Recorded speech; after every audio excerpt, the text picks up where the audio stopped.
Hi. If you're new here, I'm Kelly McLean. I don't normally do video because I find it annoying. I have shitty light. I have bags under my eyes. I am too vain to just be like, here I am. I have a Leo fucking moon, okay? I need to feel presentable. I know that if I uploaded my shit on YouTube and even TikTok, that, the algorithms would be like, oh, yay, and it would be very helpful to me. Can I get over myself enough to do that? No, I cannot. Okay? So I don't like video. It's a pain in the ass. I just spent I don't even know how long trying to set this up. Still have bags under my eyes. Not happy about this. I'm doing this because my podcast host is making some changes and everything's all fucked up. And I'm really, really pissed about it. I just last year before, I think we've only been with this host for like a year. Everything has been good, but then I have this knack for joining something and then they get sold. Bank, podcast, host, doesn't matter. When I join something, then it gets sold and everything changes, and that pisses me off. I am a fixed sign. I am Aquarius, 0 degrees, in the 8th house. I'm all fixed, bitch. My rising sign is mutable, but only my moods are mutable, okay? Not my ability to switch between things. Fuck that shit. I don't like change. So the only way I can really easily, I thought it'll be the easiest thing to do will be just record a video, and then I can turn it into podcast. I can upload it on YouTube. The universe is clearly pushing me to get onto fucking YouTube. I've tried recently. I did upload a couple things on YouTube, but then the last time I tried, it just would not work. So I was like, fuck this shit.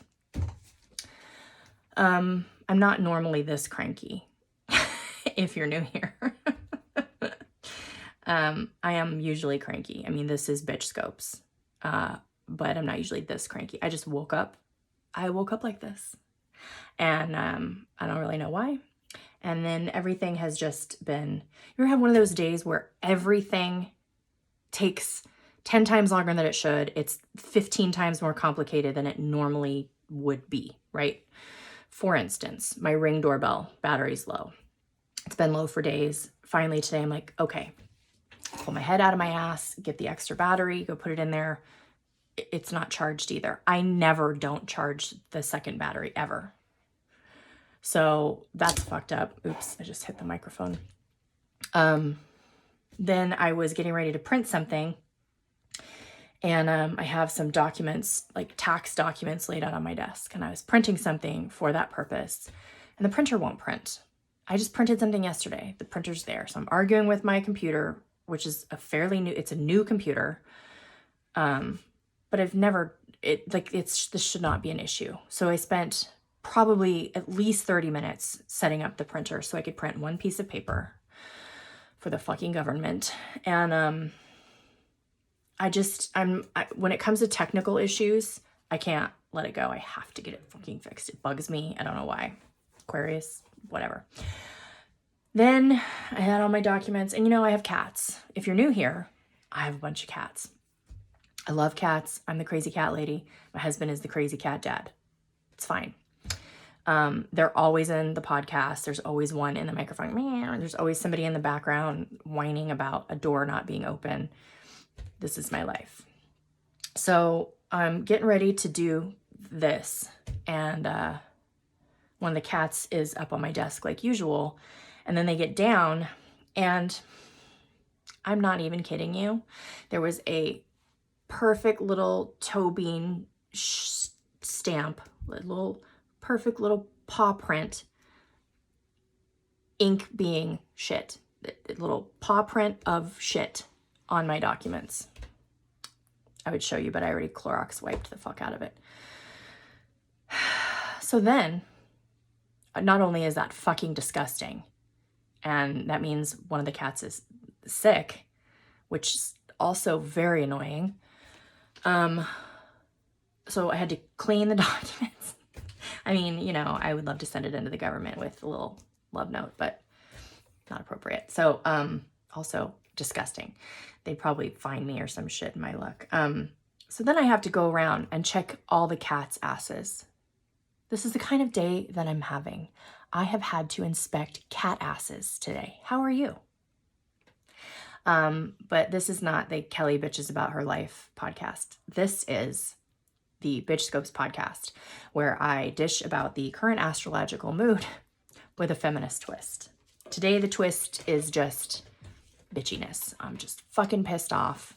Woke up this way, and then everything confirmed the mood 1,000 times over. So annoyed. Oh my God. So, I'm just going to go through this week's Bitchstrology the way I normally would on the podcast. You just get the added bonus of me bitching for 5 straight minutes at the beginning. Happy birthday. Happy Lunar New Year. Happy Year of the Dragon. Happy your host is incredibly menopausal.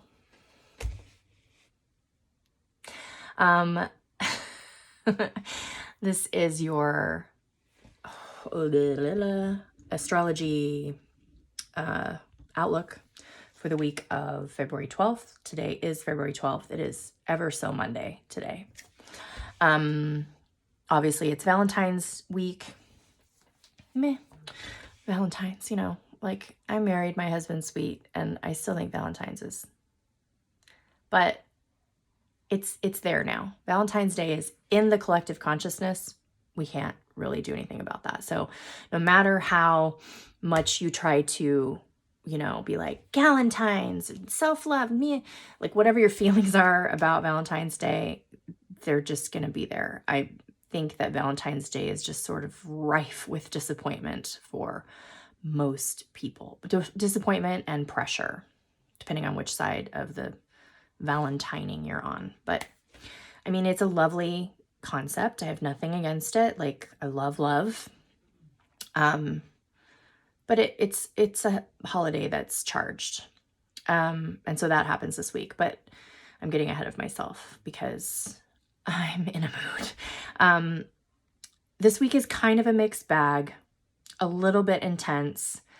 Usually I feel things a few days before they happen. And so if my mood today is any indication, drink. Just start drinking now, bitches, because fuck. Anyway, things feel a little unstable, and some of that is due to planet ingresses. We have 3 planets changing signs this week. We have Mars, Venus, and the Sun. Those are all like the personal planets. Not all of them, but 3 of them changing signs this week. Then we have Valentine's Day in the middle of the week. And that's, like I said, that's loaded no matter how you feel about it.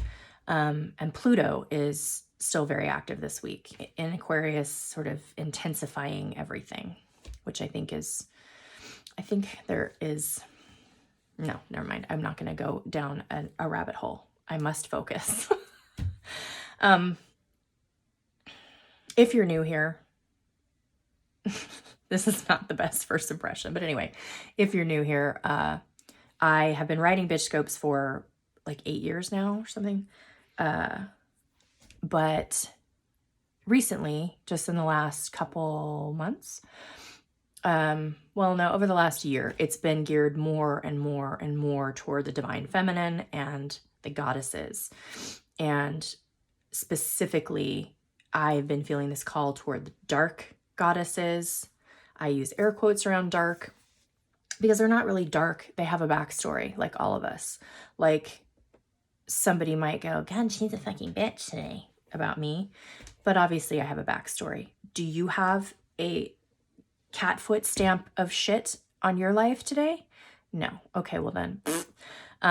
We all have a story. And most of the women in history who have been maligned or labeled as a bitch or a witch or, a tyrant or like whatever, are women that have their story. They're just trying to survive in a patriarchal world, and women who speak up, who stand up, who don't do what they're told, who are independent and strong-willed are often, for hundreds of years now, labeled as bitches.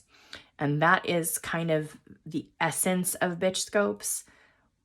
my aim is for us to accept those parts of ourselves, because it doesn't have to be an insult. Now, when someone calls me a bitch, I'm like, check. I know that I did something right for me. If it pissed off a person of authority, I'm thinking of like old bosses, then I know that I did something right. You guys know what I mean. So bitches are strong. And the dark divine feminine has a lot to offer us in terms of how to accept those parts of ourselves, how to empower ourselves, all of that. So that's where we are. And I've been really leaning into that heavily since 2024 started. And so we're just continuing that. So this week, we have the following aspects from the goddess asteroids. I have been studying the goddess asteroids for years now, and I've finally sort of, I don't want to say I've cracked a code, but I find a lot of the same energy just looking at the goddess asteroids as I do looking at traditional astrology. So I'm just sort of mashing them together. I think that the dark divine feminine, the bitches of the zodiac, so to speak, offer this really deep and meaningful information to the astrology that we are all used to. So this week we have Circe square Kali, Isis sextile Mercury, Niobe conjunct Nemesis, Freya conjunct Venus, Sun opposite Artemis, Moon conjunct Pandora, Mercury conjunct Chariklo, Mercury quincunx Lilith, and Mercury square Kali. I know that's a mouthful, but you hear the names, right? Just from those aspects, I can tell you that this week is going to be a little gossipy, a little pissy. It's going to have some negativity. Hi, let me be an example of perhaps what's happening. Maybe it's just a spoke in my menopausal cycle. Maybe it is the energy. There's going to be conflicts. There's going to be confrontations. I think some of us are feeling vengeful, have a taste for a little revenge. Mercury is dancing through several of the goddess spaces, so we're going to lean into that intellectual side a lot. So I think there's like some plotting that could be happening, scheming. I think we are going to try to rationalize things, talk ourselves out of being who we truly are. I'm just going to go out on a limb and say that's probably due to some patriarchal bullshit. But the adversity will motivate us to succeed, to push forward. Like squares in astrology, the square aspect is a 90-degree aspect. So it's this sharp angle. So those two planets are butting heads. It's just this conflict energy. Squares get a little bit of a bad rap because I feel like squares help us problem solve and encourage us to overcome things. People with a lot of squares in their charts tend to have overcome a lot of stuff and be successful. Oprah has a lot of squares in her chart, but that's a rabbit hole. I'm trying to avoid rabbit holes because if you know me, I'm a rabbit. I think that was a rabbit.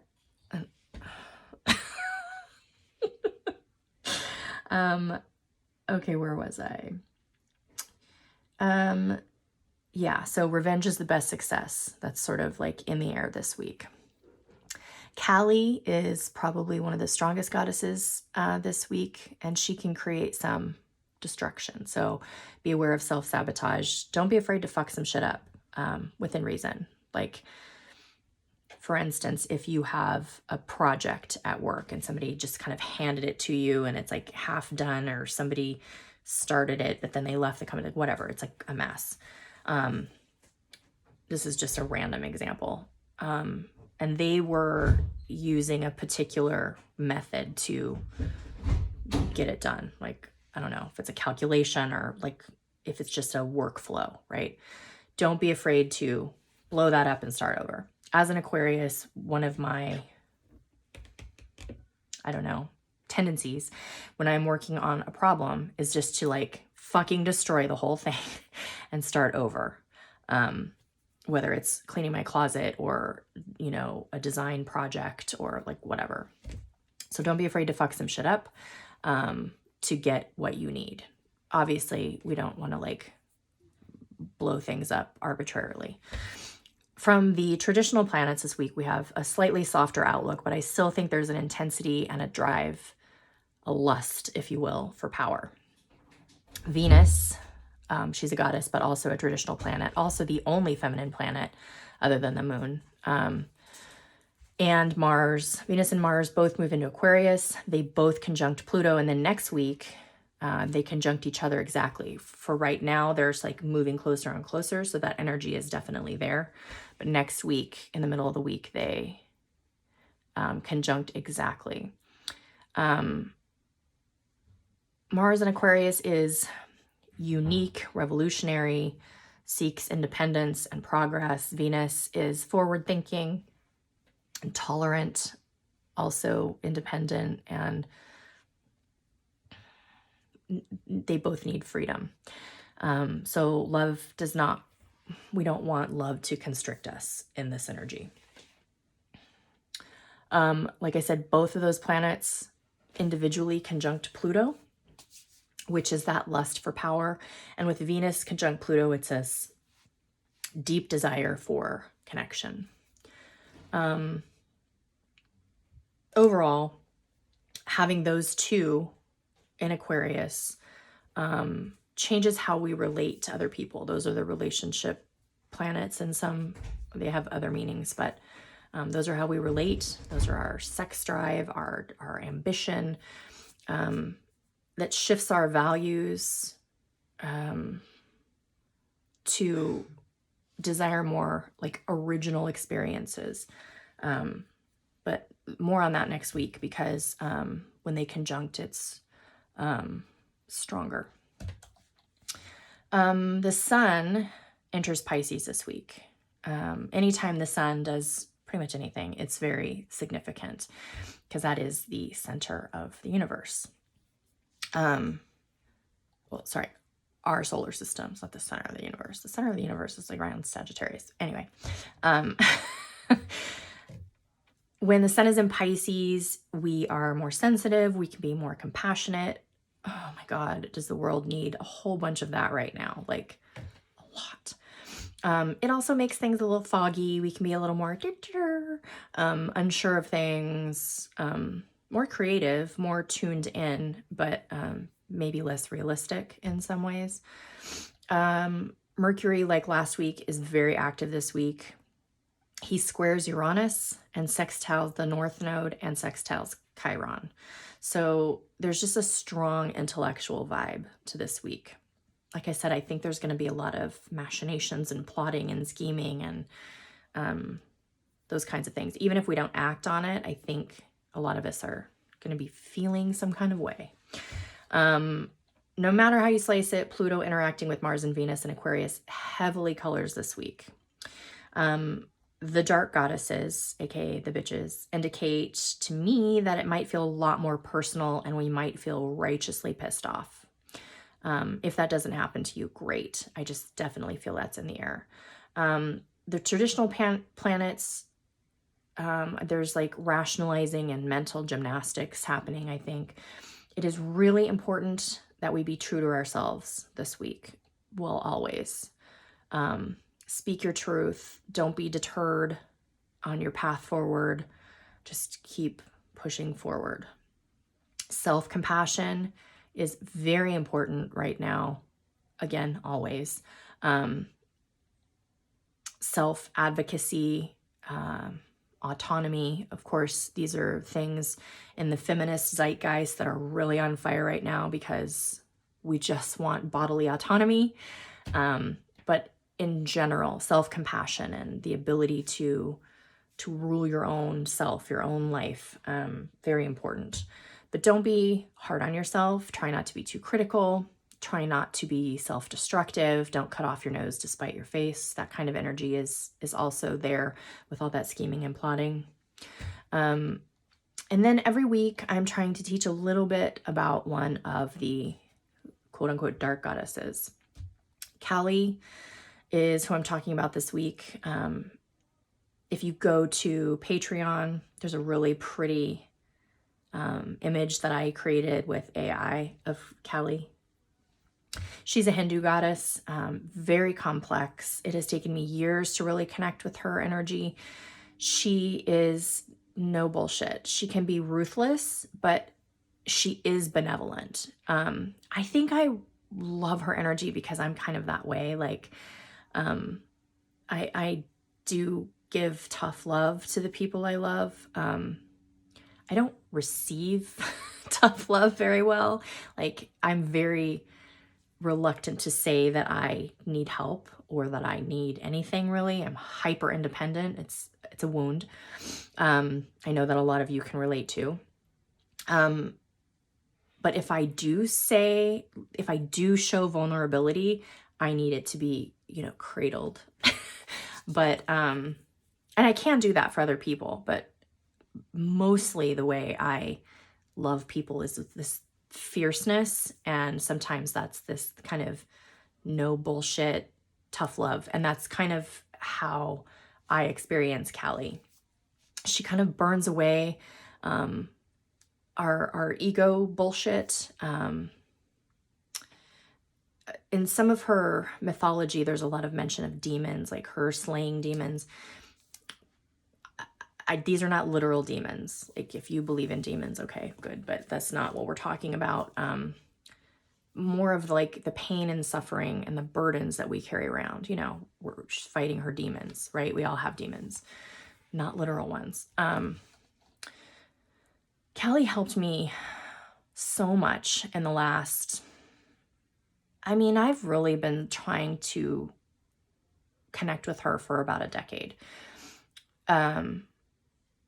She's kind of slow to reveal herself to you. And I recommend that you go in slowly because it can be a little jarring.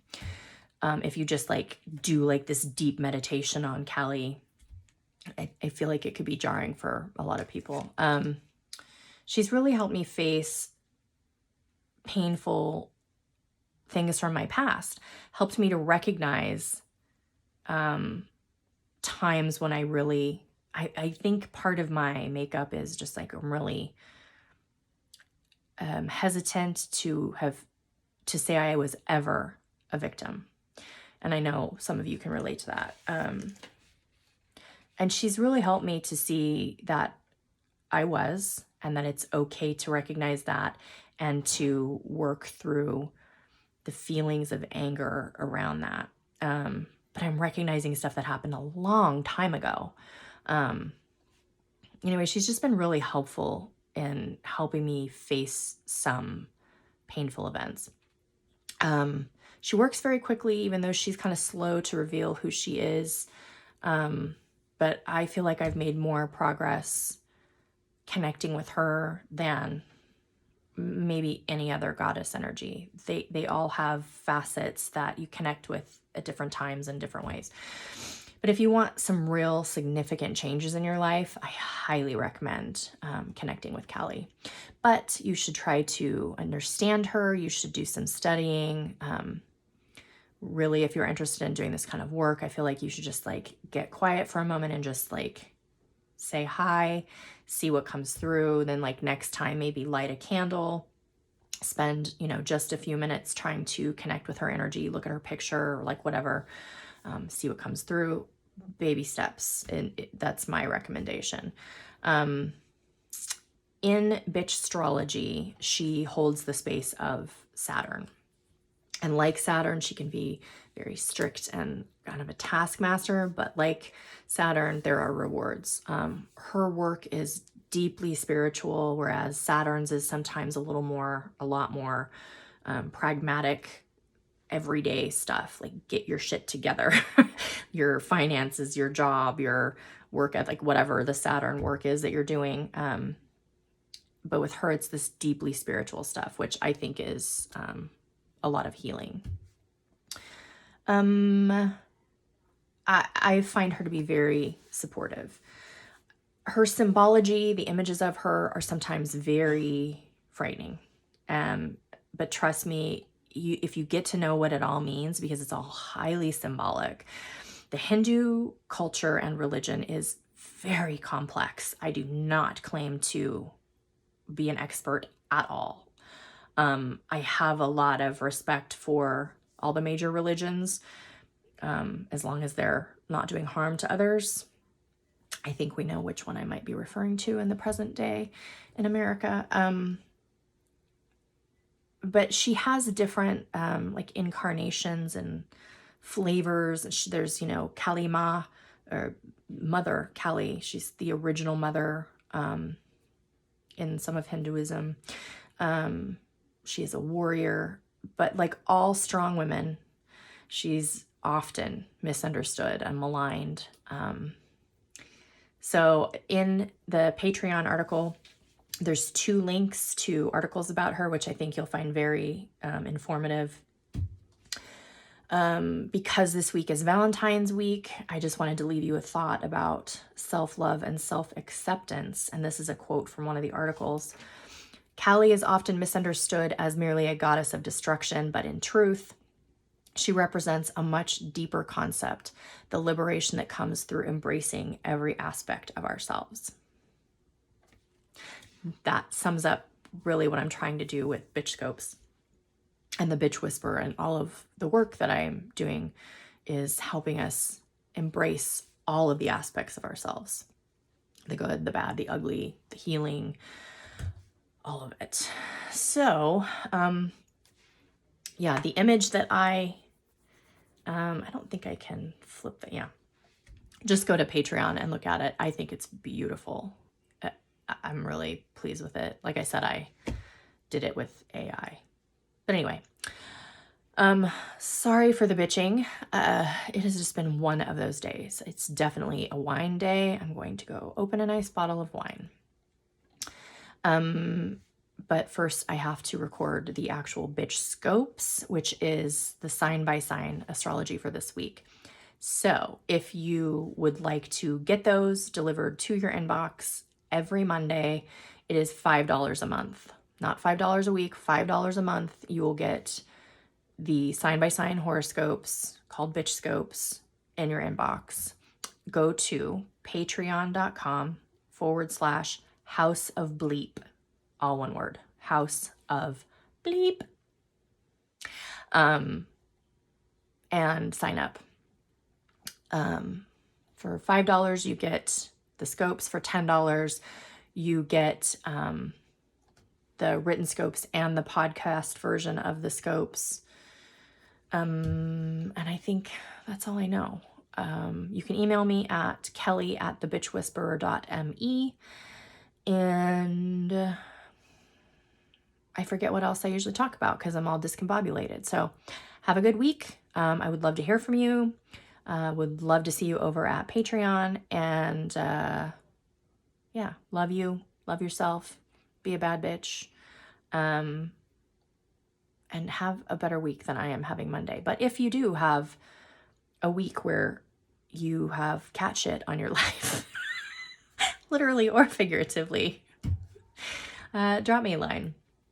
And just, it will pass. And wine helps. Wine doesn't actually really help. I enjoy it because it helps me like be in the moment, and then it gives me heartburn. But I just enjoy the experience of wine. I can't even drink enough to get drunk anymore because heartburn, because menopause. Thanks for coming to my TED Talk. All right, love you guys. Bye.